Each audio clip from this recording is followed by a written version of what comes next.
স্বাগত দীপ্ত সংবাদে আপনাদের সাথে আছে আমি তাওসিয়া ইসলাম। জিয়া অরফানেজ ট্রাস্ট মামলায় বিচারিক আদালত ও হাইকোর্টের দেয়া সাজার রায় বাতিল করেছে আপিল বিভাগ। এই মামলায় বিএনপি চেয়ারপারসন খালেদা জিয়াকে খালাস দেওয়া হয়েছে। এছাড়া এই মামলায় বিএনপির ভারপ্রাপ্ত চেয়ারম্যান তারেক রহমান সহ যাদের সাজা হয়েছিল ও আপিল করতে পারেননি তারাও খালাস পেয়েছেন। মামলায় খালেদা জিয়া সহ 3 জনের করা আপিল মঞ্জুর করে আজ রায় দেয়া হয়। প্রধান বিচারপতি সৈয়দ রেফাত আহমেদের নেতৃত্বাধীন 5 সদস্যের আপিল বিভাগ সর্বসম্মতিতে এ রায় দেয়। এতিমদের সহায়তার উদ্দেশ্যে বিদেশ থেকে পাঠানো 2,10,71,671 টাকা আত্মসাতের অভিযোগে খালেদা জিয়া সহ 6 জনের বিরুদ্ধে 2008 সালের 3 জুলাই মামলা করে দুর্নীতি দমন কমিশন। যে বেগম খালেদা জিয়াকে ওই অন্ধকার কুঠার মধ্যে নিয়ে তাকে স্লো পয়জনিং করছিলেন, অর্থাৎ বিচার ব্যবস্থা বলে কিছু ছিল না। ফ্যাসিস্ট সরকার যা বলতো সেভাবেই এই জাজমেন্ট হতো এবং বেগম খালেদা জিয়া এবং অন্যান্যদের বিরুদ্ধে সেই রকম জাজমেন্টই এখানে হয়েছে। যুক্তরাজ্য সরকারের সিটি মিনিস্টারের পদ থেকে টিউলিপ সিদ্দিকের পদত্যাগপত্র গ্রহণ করে প্রধানমন্ত্রী স্যার কিয়ার স্টারমার জানিয়েছেন, আপনার জন্য মন্ত্রিসভার দরজা খোলা রয়েছে। ব্রিটিশ প্রধানমন্ত্রী লিখেছেন, দুঃখের সঙ্গে পদত্যাগপত্র গ্রহণ করেছি, কিন্তু স্পষ্ট করে বলছি টিউলিপ সিদ্দিক কোনো মন্ত্রিত্বের বিধি বা মিনিস্টারিয়াল কোড লঙ্ঘন করেননি এবং কোনো আর্থিক অনিয়মের প্রমাণ পাওয়া যায়নি। নিজের বিরুদ্ধে ওঠা অভিযোগ তদন্তের জন্য স্বাধীন উপদেষ্টা লাউরি ম্যাগনাসের প্রতি আহ্বান জানানোয় টিউলিপ সিদ্দিককে ধন্যবাদ জানিয়েছেন কিয়ার স্টারমার। এদিকে মন্ত্রিত্বের মানদণ্ড বিষয়ক স্বাধীন উপদেষ্টা লাউরি ম্যাগনাস যুক্তরাজ্যের প্রধানমন্ত্রী কিয়ার স্টারমারকে চিঠি লিখে জানিয়েছেন, টিউলিপ সিদ্দিকের বিরুদ্ধে অনিয়মের প্রমাণ পাওয়া যায়নি।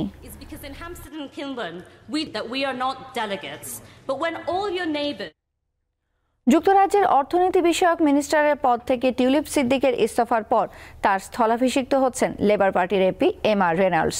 মঙ্গলবার তাকে নিয়োগ দিয়েছেন ব্রিটিশ প্রধানমন্ত্রী কিয়ার স্টারমার। তিনি এর আগে ওয়ার্ক অ্যান্ড পেনশনস ডিডব্লিউপি মন্ত্রণালয়ের পেনশন মন্ত্রী ছিলেন। একই সঙ্গে জুনিয়র ট্রেজারি মন্ত্রী হিসেবেও দায়িত্ব পালন করেছেন।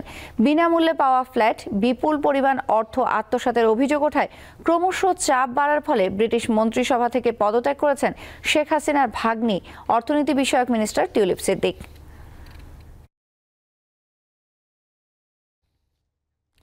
ছাগলকাণ্ডে আলোচিত জাতীয় রাজস্ব বোর্ডের সাবেক কর্মকর্তা মতিউর রহমান ও তার স্ত্রী লাইলা কানিজ লাকিকে গ্রেপ্তার করেছে গোয়েন্দা পুলিশ। মঙ্গলবার রাতে রাজধানীর বসুন্ধরা আবাসিক এলাকা থেকে তাদের গ্রেপ্তার করে ঢাকা মহানগর গোয়েন্দা পুলিশের একটি দল।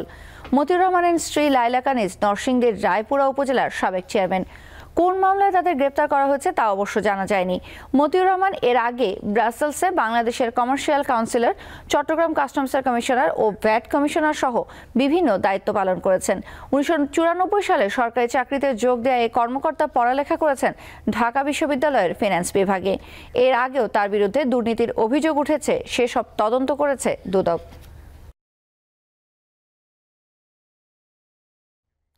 অন্তর্বর্তী সরকার পুলিশ বাহিনীকে রাজনৈতিক প্রভাবমুক্ত রেখে একটি সংস্থায় রূপান্তরের কাজ করছে বলে জানিয়েছেন আইজিপি বাহারুল আলম।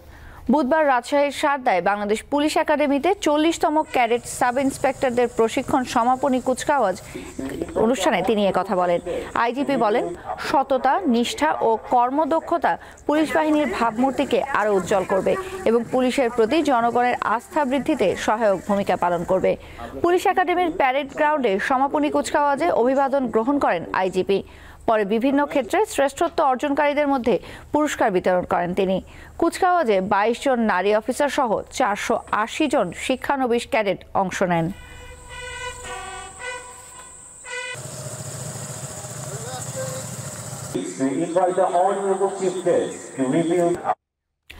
নারায়ণগঞ্জের সিদ্ধিরগঞ্জের গোদনাইল বউবাজার শান্তিনগর এলাকায় ভয়াবহ অগ্নিকাণ্ডের ঘটনা ঘটেছে। সকাল 7টার দিকে আগুন লাগার পর ফায়ার সার্ভিসের 2.5 ঘন্টার চেষ্টায় আগুন নিয়ন্ত্রণে আসে। স্থানীয়রা জানান, নূর আলমের মালিকানাধীন সুতার কোন কারখানায় লাগা আগুন পাশের 4টি গার্মেন্টসের ওয়েস্টেজের গোডাউনে ছড়িয়ে পড়ে। খবর পেয়ে মণ্ডলপাড়া ও হাজীগঞ্জ ফায়ার সার্ভিসের 6টি ইউনিট আগুন নিয়ন্ত্রণে কাজ করে। পানি ফুরিয়ে গেলে আগুন নিয়ন্ত্রণ কাজ বিঘ্নিত হয়। পরে ফায়ার সার্ভিসের আরও 5টি ইউনিট আগুন নিয়ন্ত্রণ কাজে যোগ দেয়। আগুন নিয়ন্ত্রণে ফায়ার সার্ভিসের পাশাপাশি স্থানীয় স্বেচ্ছাসেবকরা কাজ করে।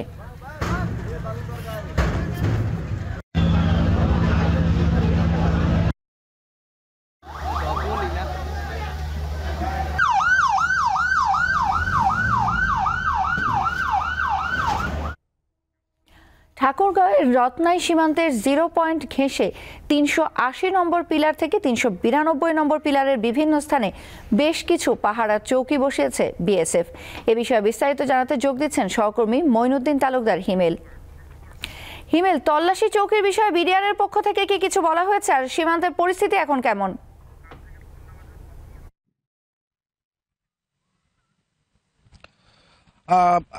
আমি এখন দাঁড়িয়ে আছি ঠাকুরগাঁও রত্নাগিরি সীমান্ত এলাকাতে। আমি আপনাকে আজ যে সরাসরি আমি যুক্ত হয়েছি কিছু বিশেষ তথ্য দেওয়ার কারণে, সেটা হলো আমি লক্ষ্য করেছি এই বাংলাদেশ সীমান্তের যে আপনার শূন্য রেখা থেকে 150 গজের মধ্যে আমার জানা মতে কিংবা যতটুকু তথ্য আমরা জানি যে সেখানে ফসল ফলানো ছাড়া কোনো স্থাপনা কিংবা কোনো সীমানা প্রাচীর দেওয়ার নিয়ম নেই। তবে আমি কিন্তু লক্ষ্য করেছি যে ঠাকুরগাঁও রত্নাগিরি সীমান্তে 0 পয়েন্ট অর্থাৎ এই শূন্য রেখা থেকে 150 গজের যে নিয়মটি সেটাকে উল্লঙ্ঘন করেই বিএসএফ বেশ কিছু আপনার টহল যে আপনার পোস্টগুলো অর্থাৎ সে আপনার পাহারা চৌকি সেগুলো বসিয়েছে। আমি এই বিষয়ে বারবার কথা বলার চেষ্টা করেছি বিজিবির সাথে। ঠাকুরগাঁওয়ের যে সীমান্ত এটি কিন্তু দুটি বিজিবির ব্যাটালিয়ান বিভক্তিভাবে কাজ করে। একটি হলো ঠাকুরগাঁও 50 বিজিবি ব্যাটালিয়ান এবং আরেকটি হলো দিনাজপুর ব্যাটালিয়ান 42 বিজিবি ব্যাটালিয়ান। আমি তাদের দুজনের সাথেই কথা বলেছি। ঠাকুরগাঁও 50 বিজিবি ব্যাটালিয়ান বলেছে এই রত্নাগিরি সীমান্ত এলাকাতে যে আমরা স্থাপনার কথাগুলো জানতে পারছি এগুলো হয়তো বা অস্থায়ী, এবং তিনি আমাদের জানিয়েছে যে তারা ম্যাপ দেখে এগুলো নিয়ে ভালোভাবে বোঝার চেষ্টা করবে এগুলো কি দেশীয় সীমানা আর যে দেশীয় সীমানার যে নিয়মটা সেটা উল্লঙ্ঘন করেছে কিনা। যদি করে থাকে তাহলে বিএসএফ এর সাথে এই বিষয় নিয়ে তারা কথা বলবে। আমি স্থানীয় গ্রামবাসীর সাথে বিষয় নিয়ে কথা বলেছি। গ্রামবাসীরা বলছে যে শূন্য রেখা থেকে শুধুমাত্র 5 থেকে 10 গজের দূরত্বেই এরকম অনেক আপনার এই পাহারা চৌকি তারা দেখতে পেয়েছে কিংবা এই বাংলাদেশ সীমান্তের কাছাকাছি রয়েছে। তারা জানিয়েছে যে বিগত আওয়ামী লীগ সরকারের সময় বিভিন্ন সময়ে এই সকল পাহারা চৌকি এইসব স্থানে বসিয়েছে বিএসএফ। এটা নিয়ে কখনো তারা বিজিবিকে এটা নিয়ে কখনো কোনো প্রতিবাদ করতেও দেখেনি। আমি এটা নিয়ে ঠাকুরগাঁও 42 বিজিবি দিনাজপুর 42 বিজিবির সাথে কথা বলেছি। তারা জানিয়েছেন যে আসলে তাদের ওদিকেও বেশ কিছু এরকম পাহারা চৌকি রয়েছে যেগুলো হয়তো বা এই 150 গজের যে নিয়ম সেটাকে উল্লঙ্ঘন করেছে। তবে তারা জানিয়েছে সাধারণত এইসব ক্ষেত্রে যদি বিএসএফ কে তারা কমপ্লেইন করে এগুলো নিয়ে তারা আপত্তি জানায় সাধারণত বিএসএফ। সহকর্মী মঈনুদ্দিন তালুকদার হিমেল জানাচ্ছিলেন ঠাকুরগাঁও থেকে। সীমান্তের শূন্যরেখায় ভারত কাঁটাতারের বেড়া নির্মাণের উদ্যোগ নেয় যে অস্থিরতা তৈরি হয়েছে তা আলোচনার মাধ্যমে সমাধানের পরামর্শ দিয়েছেন বিশেষজ্ঞরা। সীমান্ত ব্যবস্থাপনায় দুই দেশের অংশীদারিত্ব এবং স্থানীয়দের মতামত এক্ষেত্রে গুরুত্ব দেওয়া উচিত বলে মনে করেন তারা। সম্প্রতি চাঁপাইনবাবগঞ্জ ও লালমনিরহাট সহ দেশের কয়েকটি সীমান্তের শূন্যরেখায় কাঁটাতারের বেড়া নির্মাণের উদ্যোগ নেয় ভারতীয় সীমান্তরক্ষী বাহিনী বিএসএফ, কিন্তু বিজিবি ও স্থানীয়রা এর তীব্র প্রতিবাদ করে। এতে সীমান্তে উত্তেজনা দেখা দেয়। এক পর্যায়ে পিছু হটে বিএসএফ। রবিবার স্বরাষ্ট্র উপদেষ্টা জানান 2010 থেকে 2023 সাল পর্যন্ত দুই দেশের 4156 কিলোমিটার সীমান্তের মধ্যে 3271 কিলোমিটারে কাঁটাতারের বেড়া দিয়েছে ভারত। বিজিবি এবং আমার বাংলাদেশের জনগণকে আমি আন্তর্জাতিক আইন অনুযায়ী সীমান্তের 150 গজের মধ্যে কোনো দেশ স্থাপনা নির্মাণ করতে পারে না। এ নিয়ে ঢাকা দিল্লি একটি সমঝোতা স্মারকও সই করেছে, কিন্তু ভারত তা মানছে না। কিন্তু কেন? প্রথমে জানতে হবে যে বেড়াটি কেন দেওয়া হচ্ছে। ওদের তরফ থেকে যেটা বলা হয় সেটি হচ্ছে যে তারা অবৈধ অনুপ্রবেশ ঠেকানোর জন্য এবং চোরাচালান ঠেকানোর জন্য তারা এই বেড়াটি দিয়ে থাকে। এই ধরনের সৎ উদ্দেশ্য হলে আমাদের সমস্যা নেই, তবে চুক্তি মেনে চলতে হবে। 150 গজের দূরেই তাকে দিতে হবে। বাংলাদেশের জনগণের কিছু বলা নাই যদি 150 ইয়ার্সের ওপারে করে, কিন্তু ভিতরে যদি করে তখন তো বাংলাদেশের পারমিশন নিতে হয়। ওই জায়গায় দেখা যায় যে ওটা পারমিশন পেতে পারে যদি পলিটিক্যাল ডিসিশন হয় দুই সরকারের মধ্যে। কিন্তু আমার কথা হচ্ছে ওই পলিটিক্যাল ডিসিশন নেয়ার আগে লোকাল লেভেলে যদি কনসালটেশন না হয় তাহলে তো এটা টিকবে না। সেই জায়গায় সমস্যা এখন হচ্ছে। তারা বলেন, সংঘাত নয়, যে কোনো সমস্যার সমাধানের উত্তম পন্থা হচ্ছে আলোচনা। সংঘাত কিন্তু সমাধান দেয় না। ক্ষণিক বা অল্প সময়ের জন্য আপনি একটা সমাধান পাচ্ছেন, বাট এগুলোর দীর্ঘস্থায়ী সমাধান প্রয়োজন। এই দীর্ঘ সমাধানের একমাত্র পথ হচ্ছে আলোচনায় ব্যাপৃত থাকা।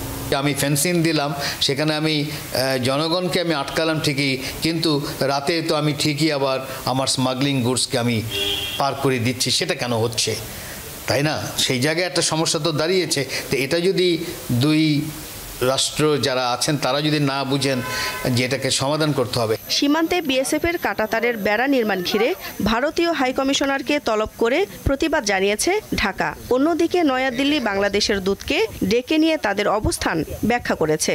সীমান্ত এখন শান্ত রয়েছে। দিলশা দানি, দীপ্ত সংবাদ, ঢাকা। ইউরোপের 1 নম্বর হোম অ্যাপ্লায়েন্স কোম্পানির একটি অন্যতম ব্র্যান্ড বেকোর পণ্য বৃহৎ পরিসরে বাংলাদেশে বাজারজাত করা শুরু করেছে সিঙ্গার বাংলাদেশ লিমিটেড। এখন থেকে দেশব্যাপী সকল সিঙ্গার, বেকো স্টোর ও singarBD.com থেকে ক্রেতারা বেকো ব্র্যান্ডের পণ্য ক্রয় করতে পারবেন। কনকনে ঠান্ডায় বিপর্যস্ত উত্তরাঞ্চলের মানুষ। দিনে সূর্যের আলোর দেখা মিললেও রাতে পাল্লা দিয়ে বাড়ে শীত। পঞ্চগড়ে বুধবার সকাল 6টায় সর্বনিম্ন তাপমাত্রা 9.5 ডিগ্রি সেলসিয়াস রেকর্ড করেছে তেঁতুলিয়া আবহাওয়া অফিস। হিমশীতল বাতাস আর কনকনে ঠান্ডায় বিপর্যস্ত এ অঞ্চলের জনজীবন। সকালে সূর্যের দেখা মেলে জনজীবনে কিছুটা স্বস্তি ফিরলেও বিকেল হতে না হতেই তা আবারও মিলিয়ে যাচ্ছে। রাত যত গভীর হয় ঠান্ডা ততই বাড়তে থাকে। কুড়িগ্রামে সকাল 6টায় সর্বনিম্ন তাপমাত্রা 11.3 ডিগ্রি সেলসিয়াস রেকর্ড করেছে রাজারহাট আবহাওয়া পর্যবেক্ষণ কেন্দ্র। দিনাজপুরে আবহাওয়া অফিস সর্বনিম্ন তাপমাত্রা রেকর্ড করেছে 12.8 ডিগ্রি সেলসিয়াস। নওগাঁর তাপমাত্রা আবারও কমেছে। মধ্যরাত থেকেই কুয়াশায় ঢাকা পড়ছে চারপাশ।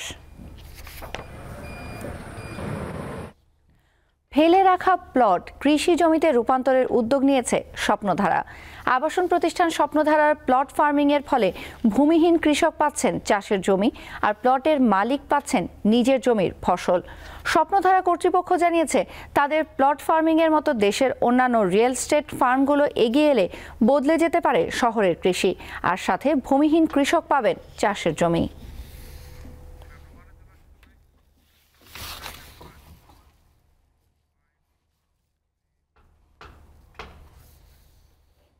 দেশের বাইরের খবর।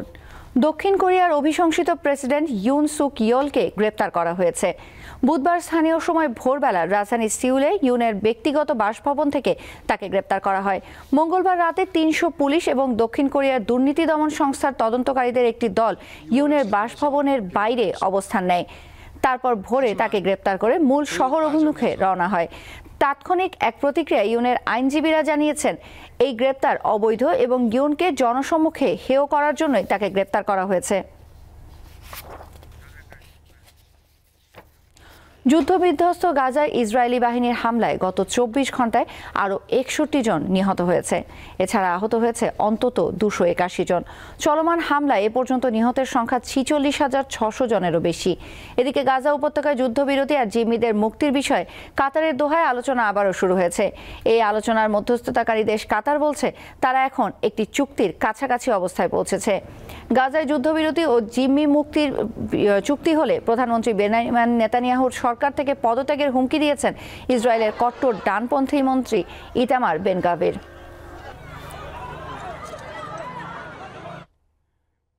বাতাসের তীব্রতা বাড়তে থাকায় আরও ভয়াবহ হয়ে উঠছে ক্যালিফোর্নিয়ার দাবানল।